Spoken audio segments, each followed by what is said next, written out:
From the darkest reaches of space to the deepest corners of your mind. Welcome to From the Void.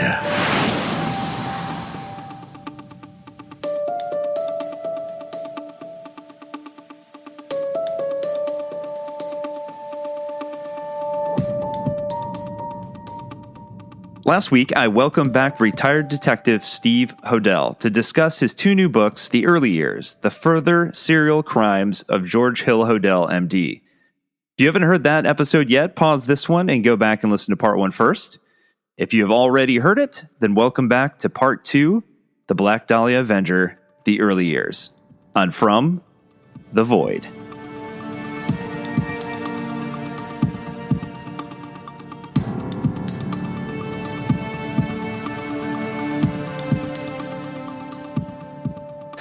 Yeah, and it seems that every day that passes, it becomes exponentially more difficult to solve these types of crimes. I mean, we're coming up on almost 100 years, at this point. And as you mentioned in your books, a lot of the evidence that existed at one point is now missing. And so, but you would think, as I'm reading this, my first thought is, if in fact your dad is connected to even half of these, that gives us a lot more opportunity, because hopefully there's evidence that exists in these other cases that might be able to link him to these murders. And I would assume there's at least some out there that still exists.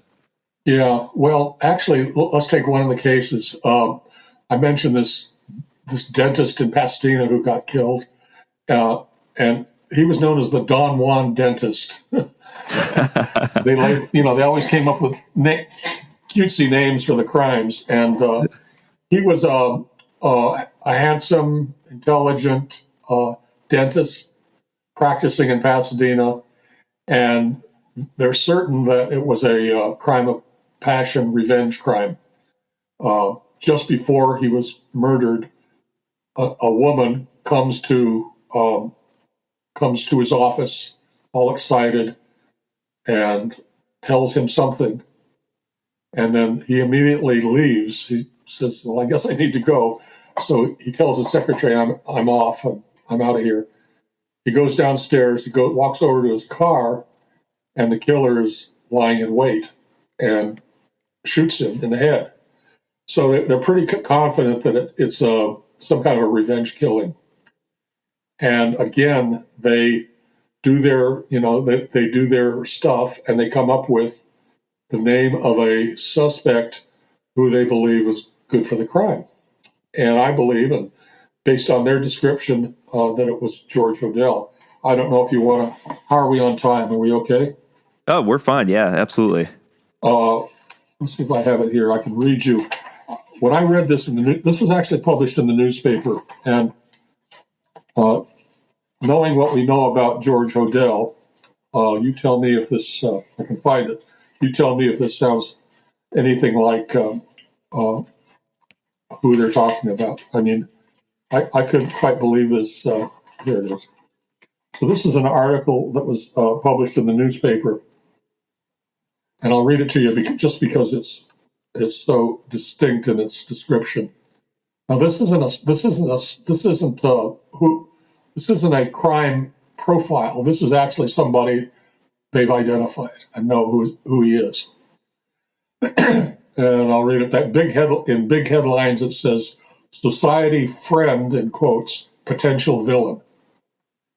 It says, moving through the mystery-shrouded drama of the murder of Dr. Leonard Seaver, it was learned last night from an authoritative source, a potential perfect villain. Unlike the procession of women attracted to the slain aesthete, the villain had no love for the brilliant fellow who graced salons so well. There is reason to believe it was pointed out that he had a jealous hatred for Seaver, even though pretending friendship for the man he may have marked for death.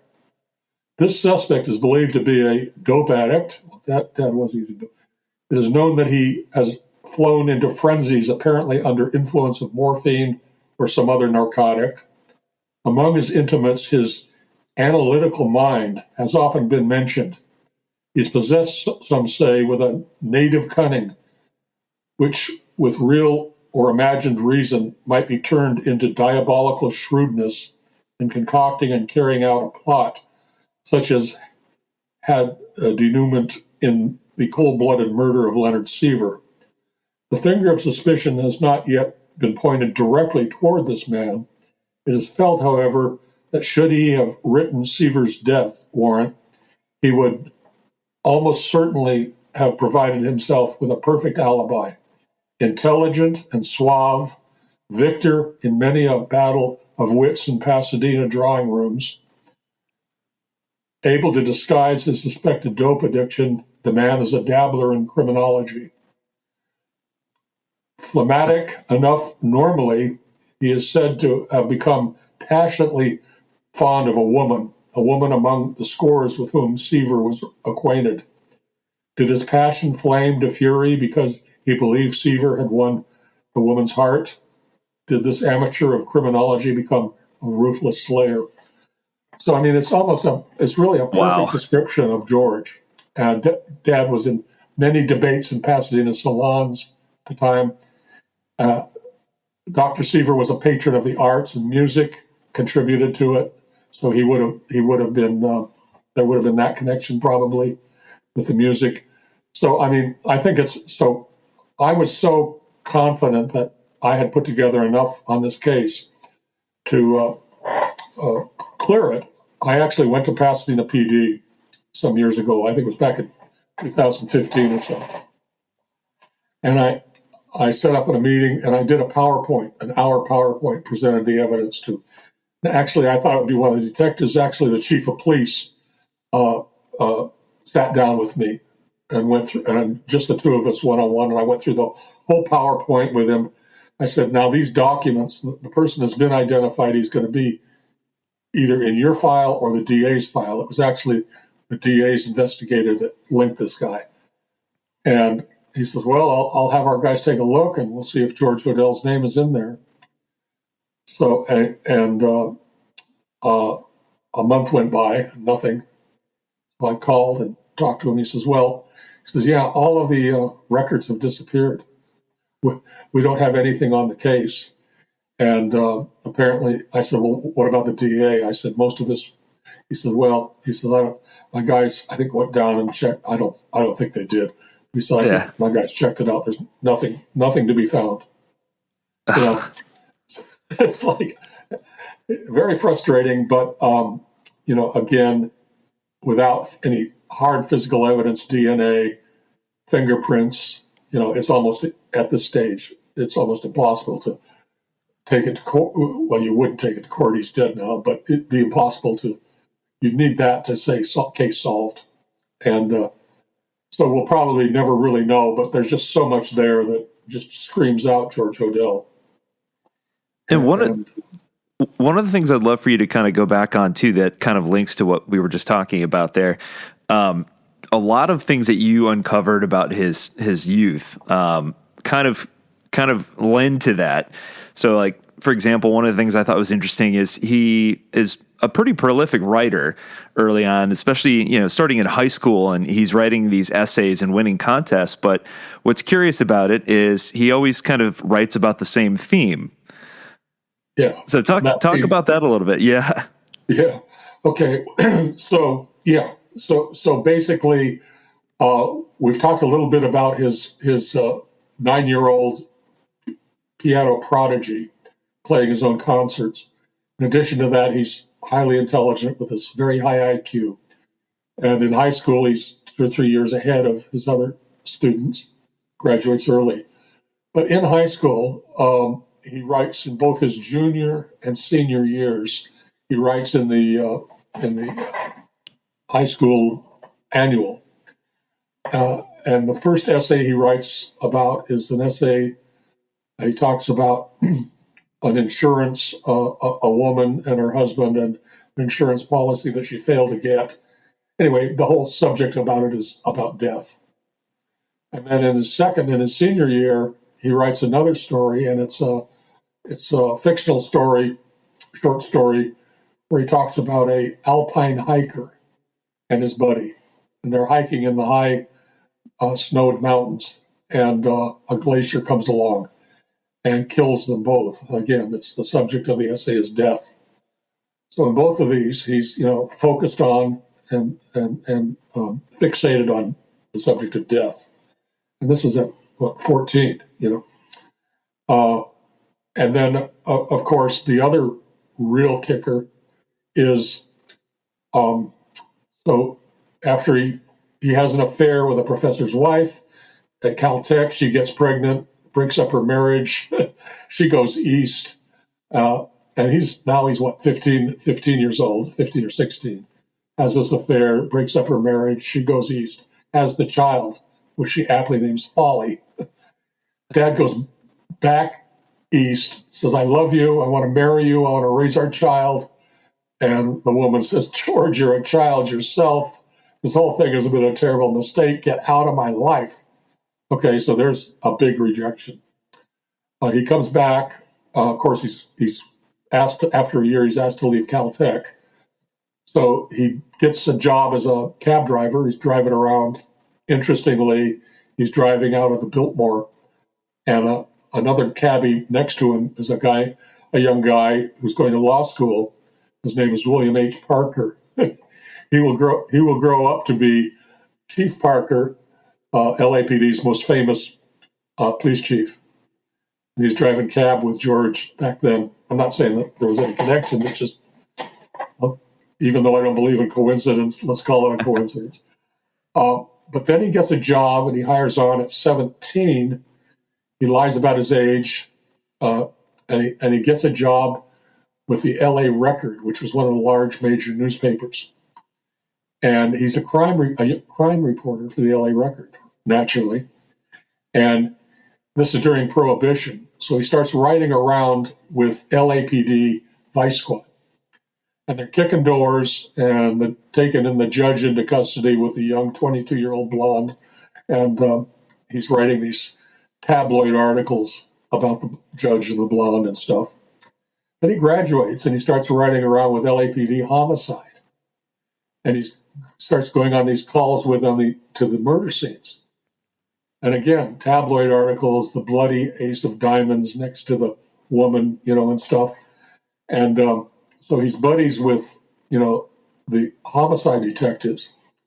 Actually, in the early years, there's a big tell on this, that a huge connection that goes a long ways to explain a lot of the cover-ups.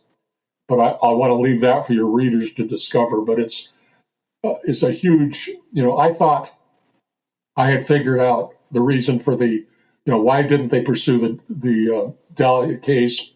They had all the evidence. They had his confession on tape. And it was Thad Brown was the chief of detectives at the time. And basically there was, I don't know if you recall this or if I mentioned it, but there was actually a murder occurred during the stakeout. So they had these 18 detectives staked out at our home, audio stakeout, microphones in the walls, not a phone tap, for 6 weeks, 24/7, 18 detectives. And on the third day, I'm reading the transcript, which we uncovered 55 years later after my book came out. We discovered the secret Hodel transcripts, the DA's office in the vault. I'm reading the transcripts, and it says Hodel and Baron Haringa go downstairs to the basement. There's blows are heard. A woman screams. Blows are heard. More blows. The woman screams again. And I'm looking at this and saying, what the hell's going on here? Why aren't they out the door over there? They're 5 minutes away at Hollywood Station. Do a rescue. They do nothing. Anyway, and there's a whole bunch of reasons. We won't go into all the reasons why they didn't, but they didn't. And I think that was probably, LAPD. You have to understand the timing. Parker was literally weeks away from taking command as the new chief. So basically, I think they said, "Look, he's left. He's out of the country. He's fled. Maybe we find him. Maybe we don't. Let's lock this away for now. We'll come back to it, but let's clean up Dodge, get rid of all the corruption, and move forward." And I think that was basically what they did. Of course, they never came back to it. So, so there's that connection. Thad Brown, the DA ordering that Thad Brown, all the records returned back to Thad Brown, close the case. So that's what they did. Anyway, in the early years, we'll see how this all connects in the early years. It's just amazing. I thought that was the answer, but there was another couple of more answers lying in wait for me in the early years. Yeah, so it's so interesting now. We know today so much more about serial killers and the psychology behind serial killers than we ever did before. And obviously back in those days, there's nothing like a national database. There's no DNA testing, none of that type of thing. Right. But as you're investigating all of these early crimes, we do know now that, typically serial killers, their first crime is kind of half thought out. It's a little sloppy maybe. And then they sort of escalate as they almost, for lack of a better term, perfect their kind of MO. Yeah. Is that kind of the story that you saw as you were uncovering these unsolved crimes? Let's see, kind of yes and no, I guess. He was, even at his first crime at what I'm saying is 14, it was pretty well thought out. It wasn't a random killing. It was definitely premeditated. And he used a lot of the crime signatures that he would use much later in life, and actually all through his crimes. He used them even that early. And so again, but you're not dealing with your average person. He's, because of his high intelligence, and he saw himself as a Moriarty, as a master criminal, from the get-go, and the taunting, and ultimately, of course, his ego would be his downfall. The fact that he had to conceal. Actually, on the Zodiac stuff, he was challenged by a cryptologist, the most senior cryptologist in the world, wrote and said, you don't have the guts to put your name in a cryptogram, because if you do, I'll solve it. Well, that challenge went out to George, and of course, he couldn't resist it. And he did, and the guy didn't solve it, and nobody solved it up until, this Frenchman in Paris, 60 years later. So, most of these crimes were pretty well thought out. And again, you can't think of George as a 14-year-old. You have to think of him as a man at least in his 20s or 30s, even at that young age. He had that kind of a mind and brilliance. But there were mistakes. He did leave clues. He did leave enough clues that if you're a trained homicide detective, you just might find them. And of all the ironies that I would grow up to be a homicide detective with 300 murders on your mind, and I was confident I'd be able to show he had nothing to do with this. Yeah, what's interesting too is, we talked about his youth and his childhood, and I'm always fascinated by what goes into the stew per se that results in creating, a serial killer, a monster who's, murdering without remorse. And, so you talked a little bit about his childhood and his upbringing and kind of how strict it was and how he had a hatred for his mother. And then, on top of that, he's just this brilliant kid, this prodigy who is kind of setting himself up for it. He's got this fascination with murder. He's writing for these local publications, and he's going to crime scenes, and he's making friends with law enforcement and the homicide detectives. And so he's clearly, as a smart guy, he has a pretty firm understanding, I would think, of how the homicide department works and what they look for. And he's, I'm sure, taking mental notes on every trip he goes on. Right. And of course, as he grew older and he got more and more power, and ultimately, he gets the position, he's a sole surgeon at a logging camp. He starts out as a young doctor in Arizona and has developed high skills in surgery. He then moves on to Arizona and New Mexico and becomes a district health officer for the state. Then in the 30s, he commits that murder in the Mesquite. He commits that 1938 murder, and then immediately, within weeks, leaves and comes to Los Angeles, joins LA Health Department, quickly rises to the top. I mean, just within a few years, he goes from newbie on the job, to the senior health officer for all of LA County, and in VD, specializing in venereal disease control. So he's the VD czar of Los Angeles. He's got all the files on who's doing what to whom and who's getting infected, and it's the politicos, it's the cops, it's, he's also performing abortions at that time, secret abortions. So he's, large and in charge. He's really what you would call it untouchable. He had so much on so many. And then when I got into the early years, to find out how much more he had because of his early relationship with police from those early years, and these are the same players. They've also, as he's rising to the top, these young detectives are rising to the top, and he's really got them by the huevos for sure. And he's got a lot of power, and not only that, but everybody is scared to hell of him. I mean, a lot of his surrealist friends, Man Ray and a lot of the others, knew, after the fact. I'm not saying they were involved, but they knew that he had committed the Black Dahlia. There was a whole inner circle that knew, and they were, terrified. Basically, they had wanted nothing to do with George after that, and they, basically were kind of running and hiding from him because he knew they knew. And that was his ultimate surrealist masterpiece, so to speak. This body, the posing of the body, and I go into a whole thing of murder as a fine art, which was this whole surreal dream thing. And that was the difference between George and the surrealists. They talked the talk, had their wine. He walked the walk. He actually did it. He went out, and this was his masterpiece. And he pays homage to Man Ray and on the body with multiple different things. So, and amazingly, they all pay homage back to George after the fact in some of their artwork. And all of this, this is probably going to be a strong theme in the docuseries to explain this, because you have to, he really believed there was no difference between the dream state and the waking state.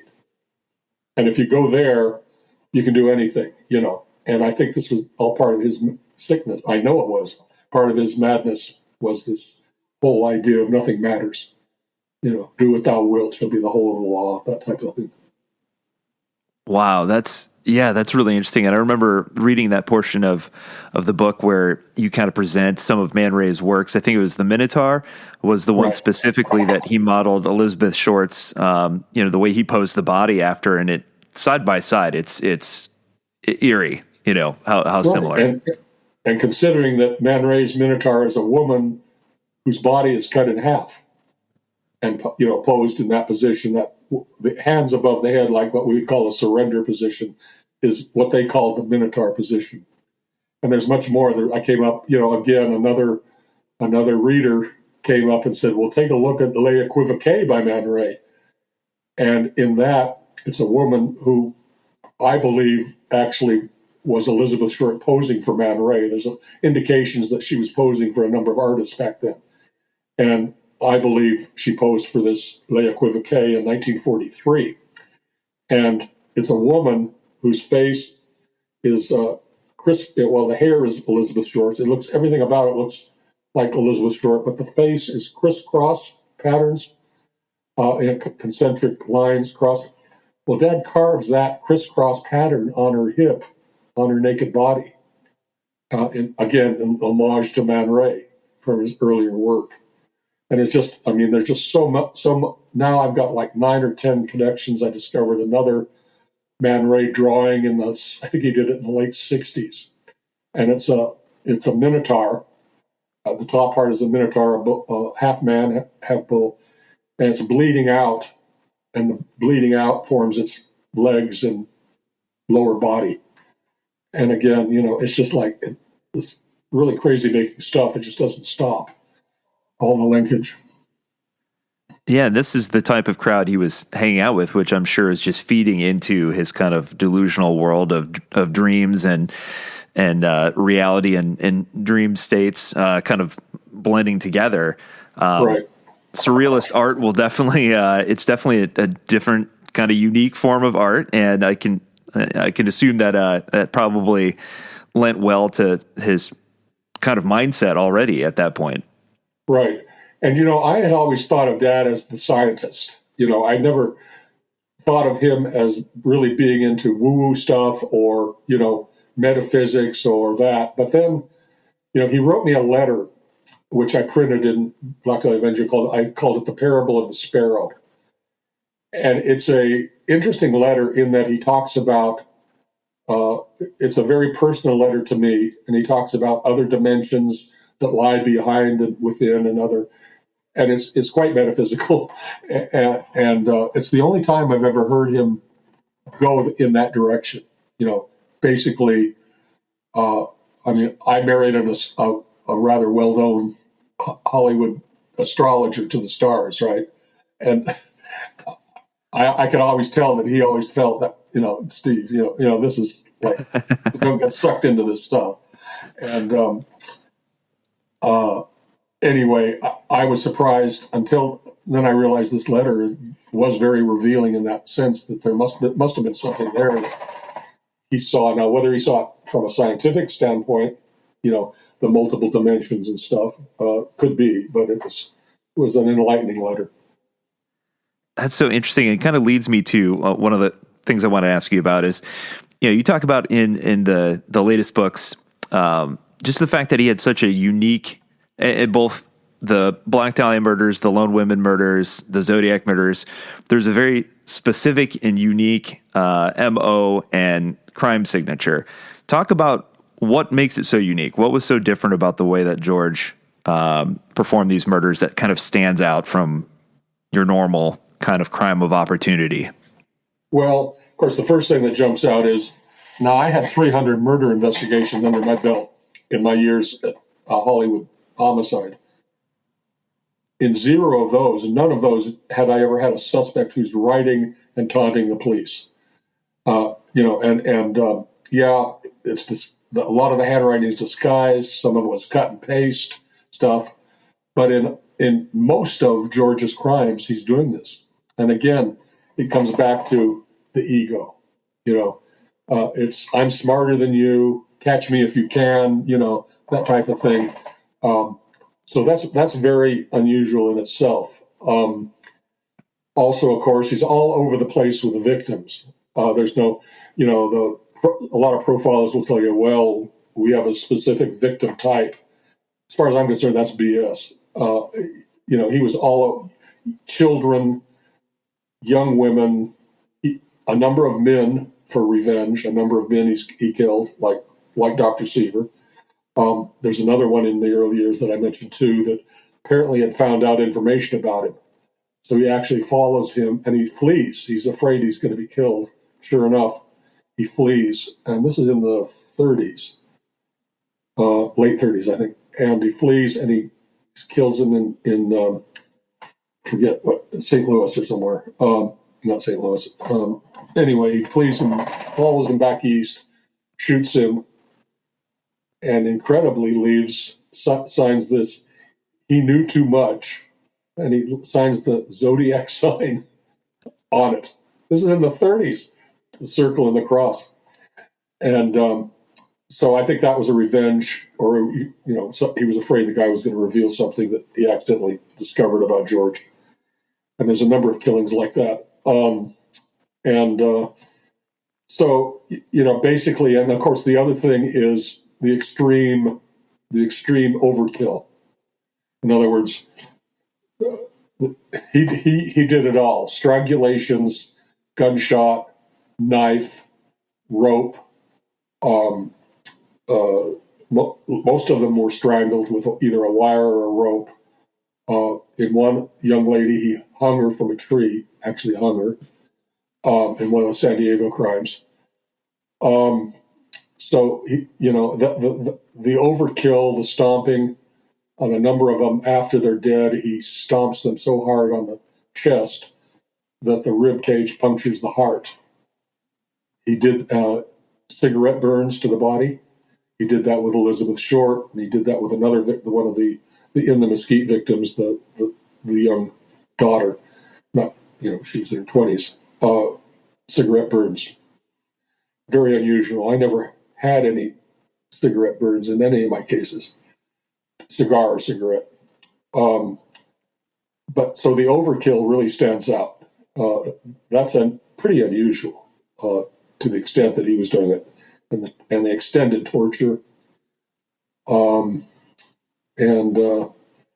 So basically, he kind of jumps out, especially, and I recognize a lot of handwriting that wasn't disguised. I mean, it's my fault. Your parents' handwriting, and your listeners know theirs, and I know my father's. And even though in some of them he disguised it, in several he didn't, and it's very clear that it's his writing. A lot of the Zodiac stuff is clearly George Hodel. I sent it to the San Francisco, the state investigators up there on Zodiac to have it analyzed, and they came back and said, well, we can't say it's his, but we can eliminate him as the author of the Zodiac writings. And and that's what's frustrating. I mean, I think there is, who knows what evidence is left in many of these crimes, but, I have Dad's full DNA profile. And I offered it to all of the San Francisco law enforcement agencies. There's 5 or 6 up there that are handling Zodiac separate. None of them, crickets, no response. So finally I said, F it, and I published his full DNA profile in the early years. That's one way to do it. Yeah, here it is, take it or not, Yeah. I mean, you'd think that at the very least, just so you'd stop bugging them, like they would just test it, rule them out if they don't believe you and be done with it. But they don't. Yeah, it's interesting that they. Well, but here's one of the problems with the DNA with Zodiac. They've got 5 or 6 different samples from different agencies. Best I can tell, they have never compared them to each other, unbelievably. Oh.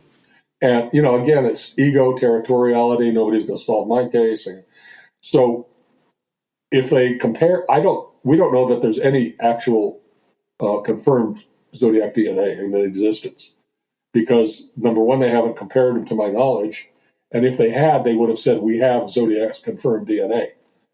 All they need is 2 of them to match. And then they could say confidently, we have his DNA, but they don't. And I suspect any one of them could be his DNA or none of them, So that's the other problem. And again, the egos and it's frustrating, but I've never counted on law enforcement. I've always felt my readers are my judge and jury. Well, yeah, it's interesting because I think you talk about this in the second book, the Black Dahlia Avenger 2, just by virtue of publishing the first book and getting it out in the public eye, all of a sudden, folks who are involved or related to people who were involved around at that time, all this additional evidence starts to come forward. And so you start out with what I thought was a pretty decent mountain of evidence to begin with. And again, you even talk about it, the fact that there's not necessarily a smoking gun, which is frustrating, but you've got all this circumstantial evidence. It's a mountain of it. And then you've got even more that comes about as a result of the first book, which results in the second book and the third book. And at some point you just have to say, like, I think we got our guy, Yeah, well, absolutely. And there are many have agreed. I mean, you've got the law enforcement, this is mind boggling, where you've got the 4 top cops on LA or in LA saying the case was solved and it was George Hodel. I mean, what more do you want, and basically LAPD's position has been, I've been through 3 chiefs now with letters and saying, let's just do DNA. And they've all had the same position. Well, we're just too busy with other crimes to take a look at this, and they don't know what busy was. I mean, when I was working in the 70s. That was busy. We were getting 1,000 murders in the county, and we were getting, in Hollywood, we were getting just Hollywood Division, which is one of 18 divisions. And now I guess there's 21, but back then it was 18. We were getting like 120. So a new murder every 3 days for us. That's busy. I think they had 350 murders for the entire year. So, and they've got a cold case unit, which we never had back then, which specializes only in. So it's BS. The problem is, these are the two, Parker and Thad Brown, Chief of Detectives Brown and Chief Parker, were the two greatest heroes on LAPD. They were my heroes. Parker and Brown were on a job when I was working, and they were truly my heroes. So they don't want to, they don't want to throw mud on their two greatest heroes, and they can't defeat the evidence. So all they can do is say we're too busy with other stuff, and that's been going on for 22 years. And it seems like even though there's not, we don't have a ton of evidence left over, because obviously, as you said in the books, like a lot of it magically disappeared or got misplaced in some form or fashion. There's still, obviously handwriting samples that you can analyze. There's potentially a DNA profile. Obviously, it would be fairly easy, and you've done it. You've placed him in those locations at that time. His entire background kind of lends to the fact that he had the skills and the know-how and the interest, so there's a lot of other things that you can look at.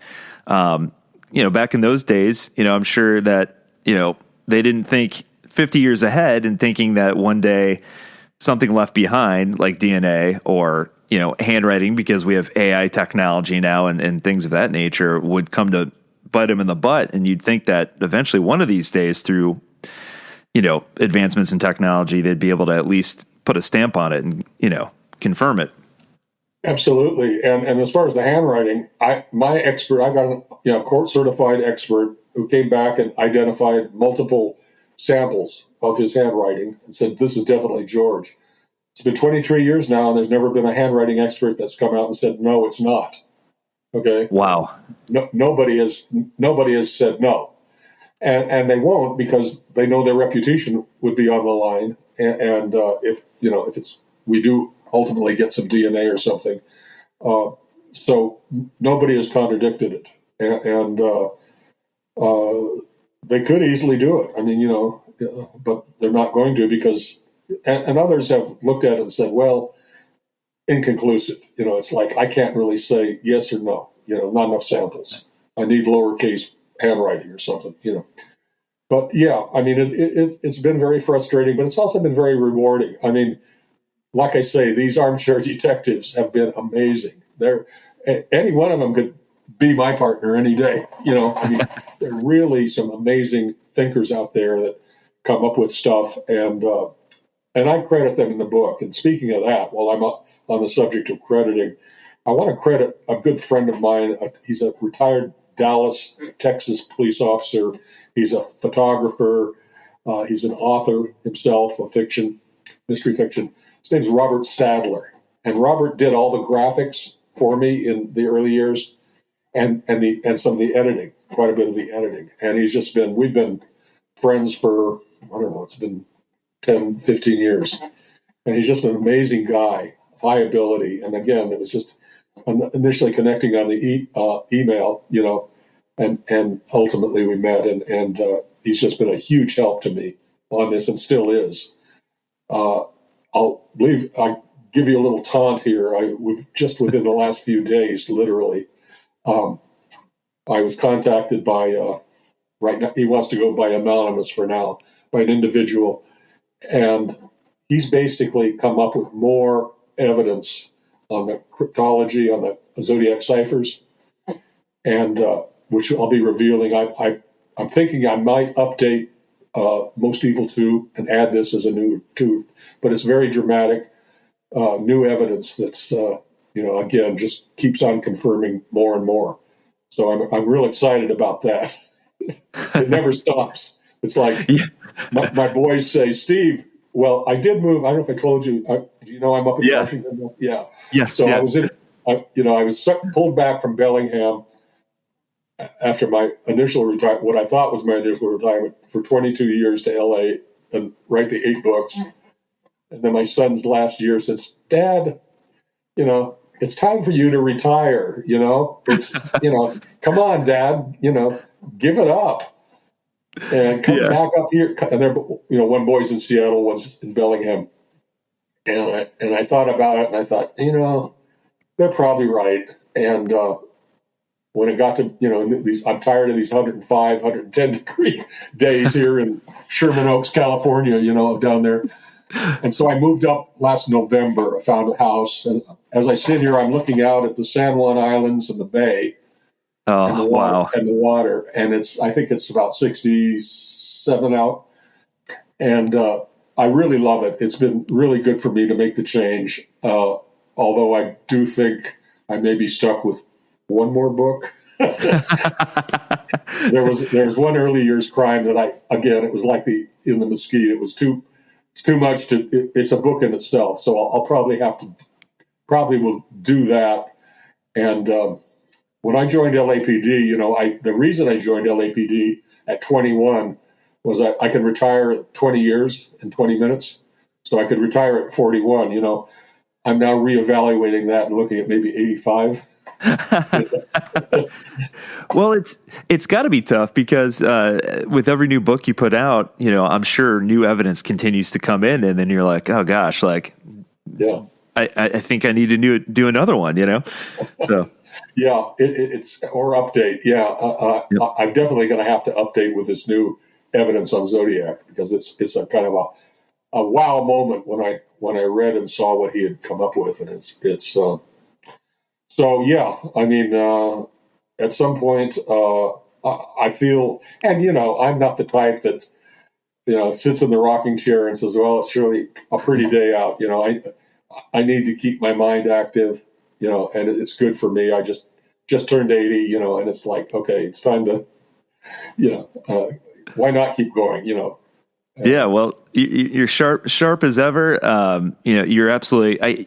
I can tell just in the last time and this time talking to you that there's a clear reason why you were so successful as a detective. You're absolutely meticulous, and that's one of the things that I love about all of your books. As you really dive in there and create a very, very compelling argument that in my opinion, it's pretty open and shut at this point. Yeah, well, thank you. I really appreciate that. And there are a lot that agree. I mean, I've had so much support and from an awful lot of people. I mean, even in the reviewing of my books, the Michael Connellys of the world and a lot of really respected people have come to support me and say, yeah, case closed. And quite a few in law enforcement too, and they're used to putting cases together and they know when you've made it cross that threshold and it's actually a fileable case. And the early years were a challenge because some are less strong than others, but there's some very top infamous cases there. I haven't gone into names. I kind of like to leave that for the surprise of it, for the readers. But there are some very, very they were headlines for weeks back then. Big stuff, and other people have tried to solve them and stuff. And I think I make a pretty solid case on most of them. Some are not quite there, but again, it was, I make it very clear that I'm not claiming these are solved. I'm saying you be the judge. Yeah. And I love the way that you present it in the book. I thought that was a really fun way to kind of present the information and allow the reader to kind of take the evidence that you've presented and kind of make their own determination at the end. I thought that was a really creative way to do that.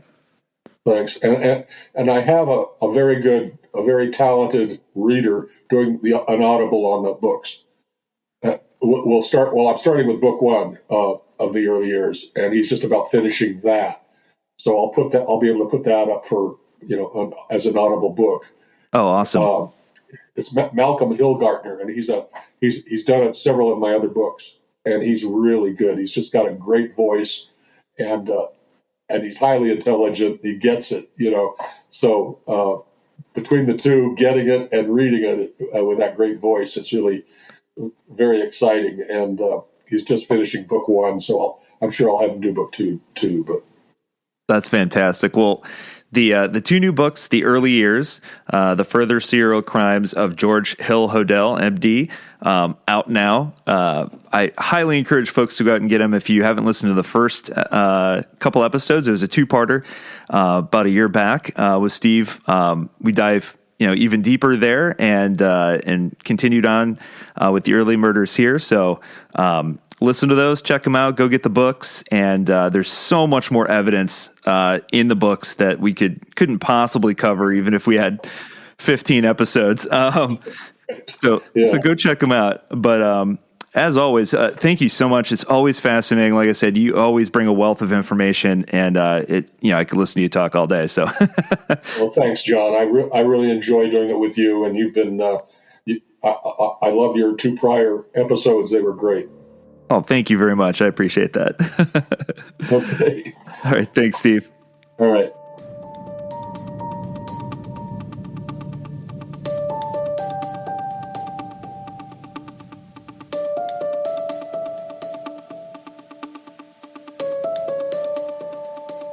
Were these murders all early crimes committed by Dr. George Hill Hodel? Was he responsible for only some of them, or none of them at all? If even some of them can be traced back to the brilliant man who was once a child prodigy with a fascination of death, then only he knows the true number of his crimes. And he took that secret to his grave. Thank you for listening to the show. If you enjoyed this or any of the episodes prior to this one, please subscribe, rate, and review, and please consider telling a friend. I'll be back next week with an all-new mystery, and until then, you've been listening to From the Void.